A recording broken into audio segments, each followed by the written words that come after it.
I'm going to let you in on a secret, and that is most clergy, usually if there's more than one in the parish, will try to fight amongst themselves to not have to preach on Christmas Eve.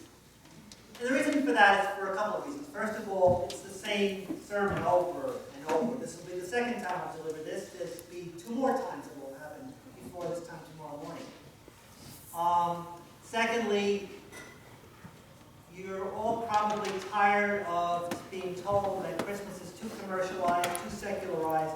I don't want to get into the political arguments of happy holidays versus Merry Christmas. Everyone needs a holiday. The first Christians wanted a holiday, which is why they co-opted a Roman pagan feast, and they took their time of the year, and they decided the birth of Christ should be this particular time. Not for any other reason, because they really weren't all that interested. Easter was the major feast. Easter was the important feast. Everything else is secondary. So they covered up a feast to the invincible Son by celebrating the birth of the Son of God.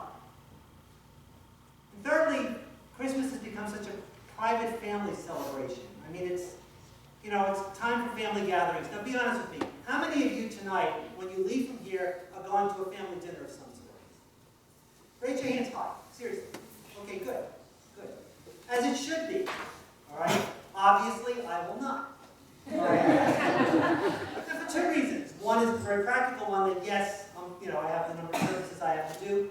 Number two, since my mom passed away this year, I am the only family here. So you are my family tonight. And you're the people I celebrate Christmas. Okay? So it's a time for family gatherings. It's time for home for the holidays, unless you happen to fly this weekend. Good luck getting home. It's a time where Hallmark cards get exchanged, although I've had people tell me I'm behind in sending cards, and I'm saying, with great love, but I see you all the time. You don't have to send me a card. You send cards to people you don't see. And of course, how many of you have had to endure those dreadful Hallmark TV movies that are on television? The only reason I will ever watch them is because the only thing worse than watching them is trying to watch the Jets. And I'm not even a football fan. But what the Hallmark industry hasn't incorporated and what the travel industry hasn't appropriated, I think tonight I would ask you to consider this. Tell people what this feast is actually about. And if you're not going to hear what you think you're going to hear. This is about Easter, not Christmas. Christmas is a preview of Easter. The first Christians only decided to celebrate the birth of Christ because they wanted to begin by answering the question, if you're talking about human redemption, how does the story begin? How does it make sense? Why are we here? If we believe in the birth of the one as a human who truly was the incarnate person of God, and if we really celebrate, as Faye read, the grace of God has appeared bringing salvation to all. Well, how does that story start? Well, it starts celebrating this night with the memory that redemption is real. It's a gift that was given to us. It doesn't begin from us. And the question was asked, so tell me about the mystery. How does it start? And Luke, who was a second-generation Christian, somebody who endured traveling with Paul for years, decides to finally tell the story from the traditions he heard and the stories that were told to him.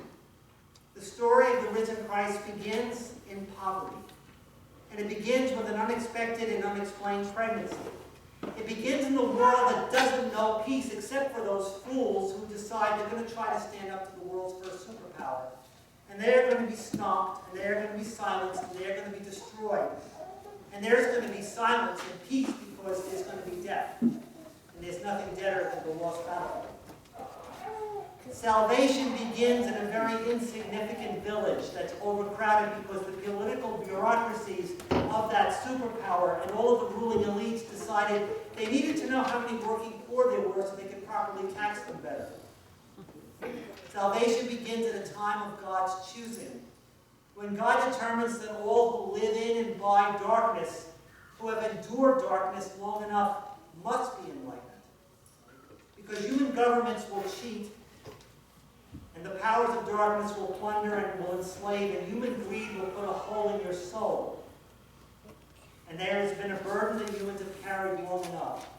And to use the words of Scripture, not exactly words, but the meaning behind it, it's as if God said it's time to sing a new song, because the song you've been singing doesn't mean anything. It's time to renew the face of the earth. And let these be little signs to remind you of why this feast is so important. So you're going to think of a baby, born helpless, who's put into, we use the very sweet word, a manger, a wooden feeding trough, as a kind of reminder to us that the first thing that child ever felt was wood, as it was placed in wood.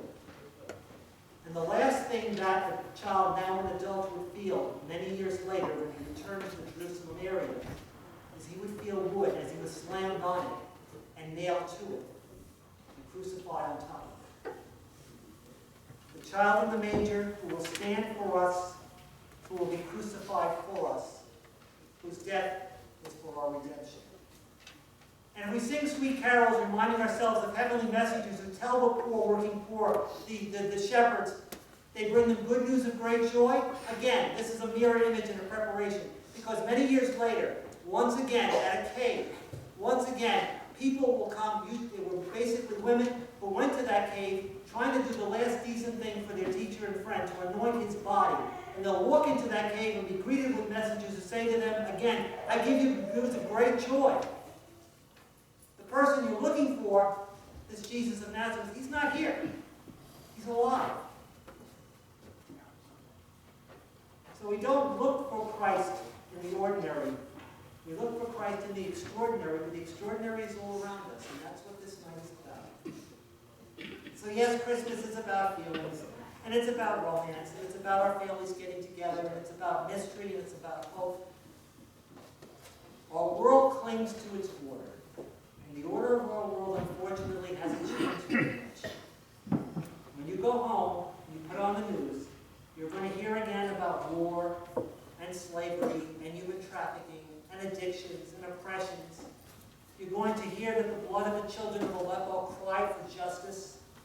You're going to hear that once again we're being taunted into beginning a nuclear arms race. You're going to hear again that there are babies in Arkansas who are the victims of road rage and hate.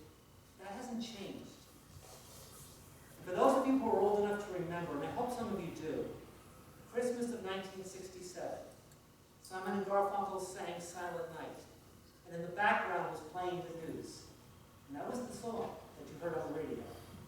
And the news was about the war, not in Syria, but in Vietnam. And it was about murders not in Arkansas, but in Chicago. And the cycle goes on. And what we say tonight, what we believe in our hearts, that as dark as this world wants to be, the birth of Jesus says, enough. We proclaim a truth. That light is greater than darkness, that life is greater than death, that hope is greater than disillusion, and ultimately, love is greater than evil. If you believe that, if you will live that, you understand, you get it. And that's why you're here tonight. So as I wish you a Merry Christmas, I just remind you that we live on a visited planet. The Incarnate One has visited us, given us a mission. Bring the joy of this feast into your family, to your friends, to the people you love, to the people who you don't love. Let this be a day of celebration where Christ truly touches you, where the darkness ends tonight. Merry Christmas. Merry Christmas. Merry Christmas.